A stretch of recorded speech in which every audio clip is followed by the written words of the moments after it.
Yeah, Minnesota legislators targeted in shootings. So not only was so they were killed now, actually. Okay, because they were shot earlier. It wasn't defined whether they had died or not. So Democratic House Speaker Marina Melissa Hartman and her husband were killed in what was described by state officials by a politically motivated assassination in Brooklyn Park. Another lawmaker, Senator John Hoffman, and his wife were shot but survived. Oh, wow. So, well, I didn't even know this. So 2 different people in Minnesota were shot. It wasn't just one person and her husband, but it was 2 separate couples. Oh my God. 4, yeah, so 4 total, right? Like 2 couples, 4 people total. The suspect, Vance Luther Bolter, remains at large after allegedly impersonating a police officer. The incident had led to an intensive manhunt involving multiple law enforcement agencies. Holy shit. And so this is the guy, apparently, that they think did it, right? So I'll go ahead and watch this here, and actually, well, I'll pull up the video. This is obviously Tim Walz talking about it. I think there's a longer clip. We'll watch the longer clip if I can find it. Yeah, this is crazy. It's some nutjob targeting politicians door to door. Apparently, Tim Walz is on his list. Well, do we know what the list is? I don't know if we do or not. But anyway, let's go ahead and watch this first, okay? So this is the statement. Tim Walz is the governor of Minnesota, so we'll listen to what he says. State Patrol Colonel Christina Bogoyevich, Champlain Park Police Chief Snyder, and Brooklyn Park Police Chief Mark Bruley, as well as the mayor of Brooklyn Park. We're here today because an unspeakable tragedy has unfolded in Minnesota. My good friend and colleague, Speaker Melissa Hartman, and her husband Mark were shot and killed early this morning in what appears to be a politically motivated assassination. It's kind of surprising that they, in a lot of these cases, they kind of hold off on saying whether it was an assassination or just a killing. The fact that they're coming right out and saying that this fast, that's surprising. Usually you don't see that. Our state lost a great leader, and I lost a dearest of friends. Speaker Hartman was someone who served the people of Minnesota with grace, compassion, humor, and a sense of service. She was a formidable public servant, a fixture and a giant in Minnesota. She woke up every day determined to make this state a better place. She is irreplaceable, and we've been missed by so many. Minnesota's thoughts and prayers are with her family, her loved ones, her children, and her parents. My prayers also go out to State Senator John Hoffman and his wife Yvette, who were each shot multiple times. The Hoffmans are out of surgery at this time and receiving care, and we are cautiously optimistic. Wait. So did they survive? I just want to make sure that I keep up with this. Let me go and double check. So were shot but survived. Okay, so 2 deaths and 4 victims. Optimistic they will survive this assassination attempt. This was an act of targeted political violence. Peaceful discourse is the foundation of our democracy. We don't settle our differences with violence or at gunpoint.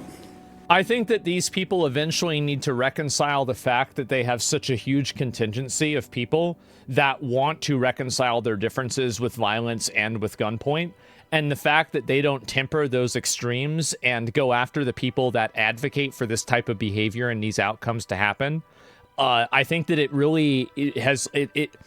I think that the government is partially responsible for this by letting it happen. And I'm not saying that I mean, this isn't, again, like, I'm not against free speech, but when you have people that are like making open calls for violence against anybody who they disagree with or anything like that, this is happening on the internet. This isn't free speech, right? I mean, this is against the law. It's a slippery slope. No, it's not, because it's been against the law for like, I don't know, probably 50 years, probably longer than that. So a lot of this kind of stuff, it's not a slippery slope. It's just applying the same slope that's existed from the beginning. They escalate the rhetoric. Yeah, I mean, and again, like, and this is, yeah, they escalate the rhetoric and then they have Pikachu face. Yeah, exactly. Like, wow, how could this have happened? Sounds like a Luigi copycat. Yeah, and this is, and do you remember what I said before about like the Luigi thing is that it would encourage more copycats? It's actually like I think anybody that was like supporting or promoting like any of that free Luigi stuff, They should, I mean, they're obviously not responsible, but like they did contribute to the climate that people like this think makes it okay to commit this violence, because they venerate and they support and, you know, like kind of, you know, put on a pedestal the people that actually go out and commit these crimes. They glamorize it? Yeah, they do. It's glorified? Yes, it is. In the state of Minnesota, and as recently as last week, in the most closely divided state legislature in the country, we sat down, we worked things out, we debated, we shook hands and compromised, and we served the state of Minnesota together.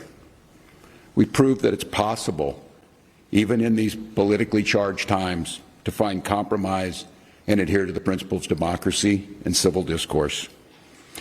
We must all, Minnesota and across... Which is done many times, advocating for violence, aka must Tesla violence. Yeah, and I know, like him saying like he was happy that Tesla stocks were going down.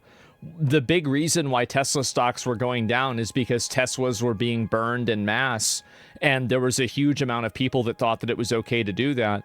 So, like, this is the exact same guy that said that. So whenever I see him acting like, oh, this is such a tragedy, it's so sad this happened, he did not advocate for violence. Yeah, but he celebrated the outcome of it. And I think that that should be discussed. These things don't happen in a vacuum. Country stand against all forms of political violence. At this precipice moment we're on, this tragic act here in Minnesota should serve as a reminder to all of us. The democracy and the debates in the halls of Congress, in state houses, in school boards, is a way to settle our differences peacefully and move society to a better place. Yeah. We're collaborating with all local, state, and federal agencies on a full investigation. We're committed to keeping Minnesotans informed as the situation continues. You also Freud protesters I run assure wild. you that those held, those responsible for this will be held accountable. And each and every one of us are committed to making sure that a tragedy like this never repeats itself in Minnesota or across this country. I'd now like to turn it over to my... Yeah, I mean, again, I get what he's saying and everything, and yeah, I can see that, but He has unfolded in Minnesota. yeah, this is the stuff that I had already seen before. And so they shot this person. Stop talking wild and saying crazy shit. Call violence is whenever it happens, maybe. This is on Democrat politicians for their rhetoric. I think that, I mean, I wouldn't put the blame on any one person. You know whose fault this is? It's this guy's fault because he's the one that did it. Like, what I'm talking about is an environment, and that, like, how that environment has made things worse. But ultimately, whose fault is it? It's this guy's fault because he's the one that did it. Nobody made him do this. Nobody, you know, like, explicitly guilted him into doing this, probably, right? He was the one that decided to go door to door, impersonating a police officer and trying to shoot people. So that's what I would say. The words are hollow when you celebrate burnings and riots and you don't call out people being violent. Yeah, exactly. And so anyway, and this is just who they think it is, right? It seems that way. It seems, and this is what's very weird. I'm told by police source in Minnesota, the suspect is in the shootings, is the state lawmakers, is Vance Luther Bolter. It appears that this is the same person who was appointed to the governor's workforce deployment board in 2019 by government walls. He appointed he appointed to the Government Workforce Deployment Council in 2016 by the then government. So this guy was in government in general, right? I mean, I don't think this means like Tim Walz, like, condones this or anything like that, but it's very weird. Let's see what this is. And so this is the reason why people think that the guy shot her. And I'm not sure why he shot her at all. I mean, I don't think anybody knows. So she was shot and killed. She broke down in tears in front of cameras after siding with Republicans. She was the lone Democrat who voted to cut healthcare access for adult illegal immigrants. I did what leaders do. I stepped up and I got the job done for people in Minnesota. And so this is her talking before any of this happened. I know that people will be hurt by that vote, and we worked very hard to try to get a budget deal that wouldn't include that provision. DFL Speaker Emerita Melissa Hortman emotional following the House's adjournment from a special session Monday. Hortman was the lone DFL lawmaker to cast a vote to cut Minnesota Care access for undocumented immigrants. It's a move she made with a heavy heart. I did what leaders do. I stepped up and I got the job done for the people of Minnesota. The bill was deeply unpopular with members of the DFL caucus. No Members surprise have there. repeatedly expressed frustration that the bill was part of a compromise, one that would ensure the necessary GOP votes to pass the rest of the state budget. We are tremendously disappointed and gut-wrenched at this decision, What are you wearing? at this compromise that compromises our communities that are most vulnerable. Hortman knows she let down her own caucus members with the vote. They're right to be mad at me. I think some of them are pretty angry. I think that their job was to make folks who voted for that bill feel like crap, and I think that they succeeded. I think that that's exactly what happened, and I think that in trying to make them feel like crap, I think that they've also emboldened people to think that they are crap and then to justify violence against them. I think this is what happens. It is, and she made the right vote. I mean, in my opinion, like, this is just what I think. I think you should give them health care and then deport them. Like, make sure that they're in a stable state. Like, and the reason why, like, this might sound like, this might be a diversion from what I usually say, so it would be confusing to people. Let me explain why. No, let me explain why. Listen and just pay attention. Every person who works in the medical field takes what's the Hippocratic Oath, which is to do no harm. And I think that telling people that they have to turn away healthcare from a person in need who is actively, like hurting and unhealthy, I think that's a violation of their Hippocratic Oath. And I think making them do that is an unethical and an immoral thing. And I think the problem really that we should look at instead is looking at how the people get in here in the first place rather than trying to deny them healthcare. And so, yeah, help them and then get rid of them. Like, I mean, I don't know. I think that's very fair. That's extremely fair. And again, the reason why is that I think compelling a person that works in healthcare, a lot of people work in healthcare because they want to help people. Compelling a person that works in healthcare to what I believe to be violate their Hippocratic Oath and not give somebody healthcare because of their, they're being illegal. I mean, like, fuck, like, I've seen photos of black people giving emergency aid to KKK members. I think that there has to be something that goes above that. And that's on an ideological ground. This is just based off of geography. The fact is that promise and that oath, I think, should supersede any sort of, like, temporary amount of money. And so, yeah, it's a moral code. I think so, yeah. Did you make that up? No, I didn't make that up. You can look it up for yourself. The analogy doesn't mean anything. Help them, deport them, and make sure no one gets in illegally again. Yeah, I mean, this is actually what my opinion is. Now, I don't really care if we don't give them healthcare, right? But, like, if you want my opinion, that's what I would do. Help them, deport them, and then make sure nobody gets in again. So, yeah, that's it. They're abuser, but we shouldn't punish the true victims. Yeah, my doctor attacked me and my fiance last week, and you read it? Really? We're not just talking about emergency care, it's healthcare. It's not fair to taxpayers if you pay for it. Yeah, well, that's a different conversation. So, like, whenever I'm talking about healthcare, I'm not really talking about, like, just ongoing healthcare regularly. What I'm talking about is healthcare that is, like emergency healthcare. Like a life-saving operation. Somebody gets shot. Like, I'm creating a scenario, right? But like somebody gets shot, they go to the emergency room. The people there find out that it's a illegal immigrant.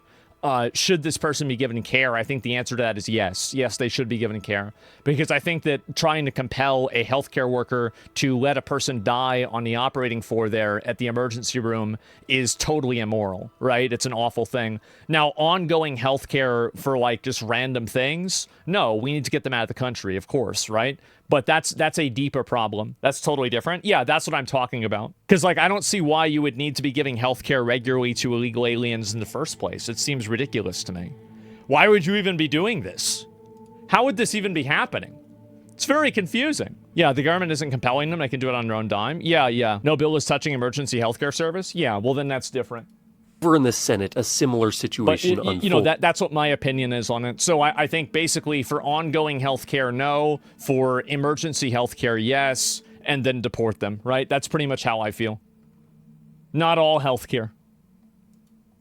Senate Majority Leader Erin Yeah. Murphy forced to vote for a bill she too disagreed with to uphold the integrity of their compromise. This one hurt.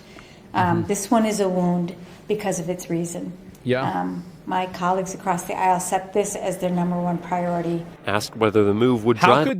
could it be their number one priority if it's not even in the best interest of the people that are the citizens? That's crazy. A wedge between her and the rest of her caucus, her Yeah. DFL colleague, Senator John Marty, quickly stepped to her defense. As a member of the caucus, she clearly was fighting against it every step of the way. In the negotiations, if we wanted a budget, we had to agree to that. She agreed to put up one vote for us because of that. Reporting in St. Paul, I'm Quinn Gorham. Well, there it is. And yeah, I don't really know what else to say. It's going to get messy. They're going to try and hide the manifesto to protect the party again. Well, like, and this is what was found. I mean, apparently this person, I mean, I don't really know how much of this is accurate, right? But I'll go back and pull this up and show it.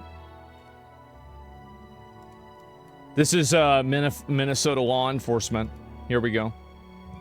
Are there reasons to believe that these events were also targeted by the person in the manifesto in the car? We don't have any direct links. However, Let me there go were back and just so you guys can hear the whole thing.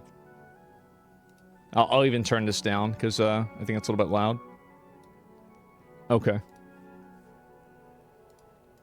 Are there reasons to believe that these events were also targeted by the person in the manifesto in the car? We don't have any direct links. However, there were some flyers that said "No Kings" within the suspect vehicle. And as we know, the planned events throughout the state of Minnesota today is a "No Kings" event.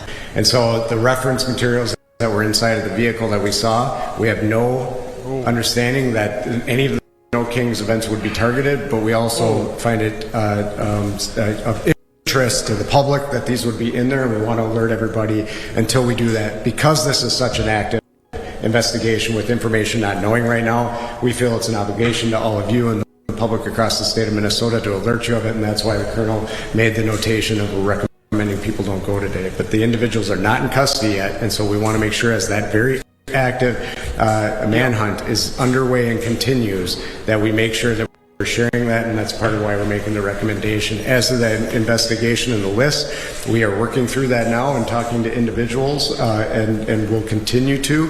What I would say with the list is there's a large number of people. That's all I can say about it. We will work through all of that. You said this yesterday. I mean, everybody could have predicted this is going to happen. I mean, like, when you constantly have political rhetoric that's echoed by Congress people and other noteworthy people on social media that justifies or rationalizes violence, it's really not a surprise that something like this happens.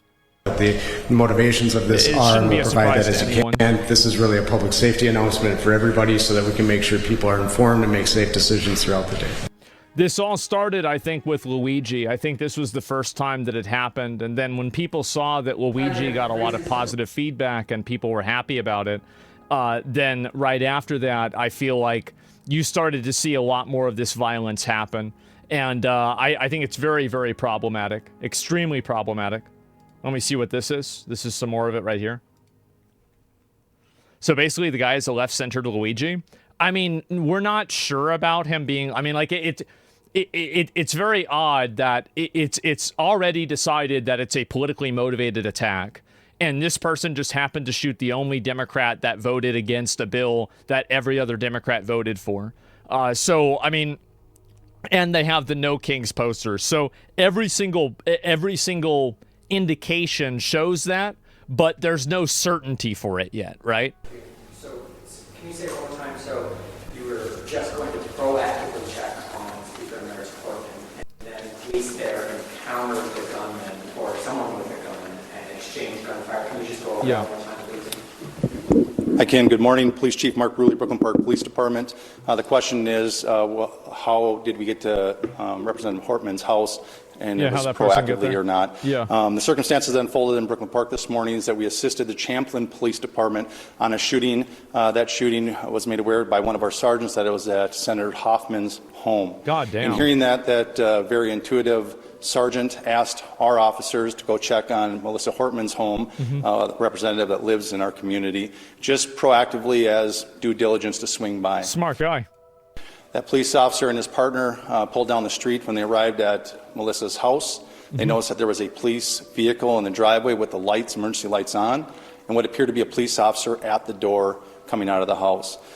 When our officers confronted him, the individual immediately fired upon the officers, who exchanged gunfire, and the suspect retreated back into the home. Was this an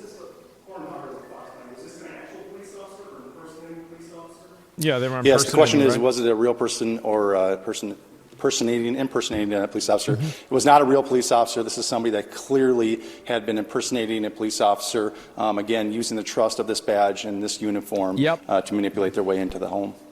That's crazy to do, too. How's the suspect still at large? I don't know. Victims, they had a car with lights and sirens? Yes, the question is what kind of vehicle and how were they dressed? They did drive a vehicle that looked exactly like an SUV squad car. It was equipped with lights, emergency lights that looked exactly like a police vehicle. What the fuck? And yes, they were wearing a vest with taser, other equipment that would, a badge very similar to mine, that no question, if they were in this room, you would assume that they are a police officer. Holy shit, that's scary. God damn. Wow. Totally a hit job? Yeah, I guess so. Literally all homes have Ring cameras these days. Just get the footage. Well, I think everybody, well, no, they know who did it. Yeah, everybody knows who did it. I mean, yeah, obviously they could show the Ring camera footage, but like, I don't think that it's really necessary to watch this guy shoot them in order to come to the conclusion that he shot them. So like, that's it. It's literally like the movies. Yeah, I guess so, right? And is he arrested? No, he wasn't. He hasn't been yet. And I'll see if I can read a few more of these posts here about it. But yeah, state representative, her husband was shot and killed. And Democratic state legislator and her husband are assassinated for their politics. Every headline should say so. Melissa Hortman was a Democrat, murdered for being a Democrat. Say it clearly. This is political terrorism. I don't know. I mean, it's very uncertain why. I don't know, like, why the other group got killed either. Another lawmaker, this is another person here, John Hoffman. Is this person a Republican or a Democrat? And he's also a member of the Democratic Party. So did he vote again? I don't know. I mean, she was murdered for switching sides. Yeah, but her being murdered for switching sides, that argument becomes less valid. And I believe that immediately less when somebody else was also shot who apparently did not. They both voted against it. Oh, man. They were both against the bill for that reason. I don't know. I'd have to go back and find and see it. Because I like, literally, people... I don't know how... I always get very confused by this whenever people do this on the internet, where so many people are so adamant about a definitive fact, and people are just spamming opposite answers, right? It's like, how do you even find the information that says the opposite? I don't even know. So, yeah, me when I spread misinformation, I guess so, right? But, I guess, but I have no idea. Quebec Hochschild represents swing districts. I assure you Tim Walz doesn't appoint right-wingers to office. Yeah, definitely. Just read some actual news, get some information, spread misinformation in your chat. Well, we're trying to figure it out ourselves right now. And, oh, no, this isn't a person. No. This is, you don't care about misinformation. You're just mad that I'm saying things you disagree with, your band. Anyway, so what was I saying before? So let's see what this article is and what this is. Yeah, I mean, again, I don't know why people do that. It's a very weird thing that people in chat do. This is generally the way, and I repeat myself with this a lot, so I apologize. People have heard this before. But like, if you come into my chat to argue with me and fight with me, you're probably just going to get permabanned. I don't like arguing and fighting with people. I don't like people who are rude to me. And so, like, if you're rude or you argue or you fight or you're in any way, shape, or form just unpleasant, you make my stream more unpleasant, then I'll just ban you. That's it. I don't want to deal with it. I don't think I have to. I shouldn't have to. And so that's it. The killer was liberal. They're spinning the narrative. Well, nobody knows what happened. Like, but do you see my confusion here immediately whenever this person also got shot, but apparently he didn't vote against it? Or sorry, yeah, he did not vote against the, what do you call it, the illegal immigrants, right? Getting the stuff, yeah. So I'm not sure. The killer was a liberal? Yeah. Strongest free speech enjoyer? I'm not a free speech enjoyer. And also, my stream isn't the First Amendment. Sorry to say, guys. And You know, Twitch is not the same thing as the government. And Homer, thanks for 5 subs. I appreciate it. He was there. There's a difference between a rude argument and civil discourse. Yeah, definitely. And there has to be a reason for the attacks. Yeah, I mean, the shooter's still at large. They haven't released any information about him. I'm going to scroll down and find the rest of these here, too, and see if we can get any more information about this, too. But setting it now, DFL House Leader has passed away after being targeted at their home. Oh, my God. I think this kind of stuff is going to start happening more, by the way. I don't think this is the end. I think this is actually just the beginning. What's happened recently is that we've had so many people and so much violent rhetoric, so many people trying to push out, you know, any sort of like revolutionary language, etc. This is really just going to keep getting worse.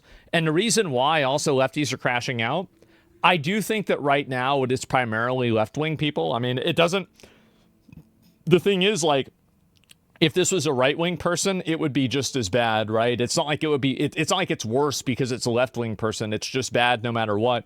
But I think that there's just been a collective turning up of the temperature. And I think now maybe that members of Congress are being targeted. Maybe now they'll take it seriously. Because for a long time, they've tried to play like they're above it and, oh, this isn't really a big deal or whatever. But now that people are killing members of Congress, maybe now they'll actually take it seriously.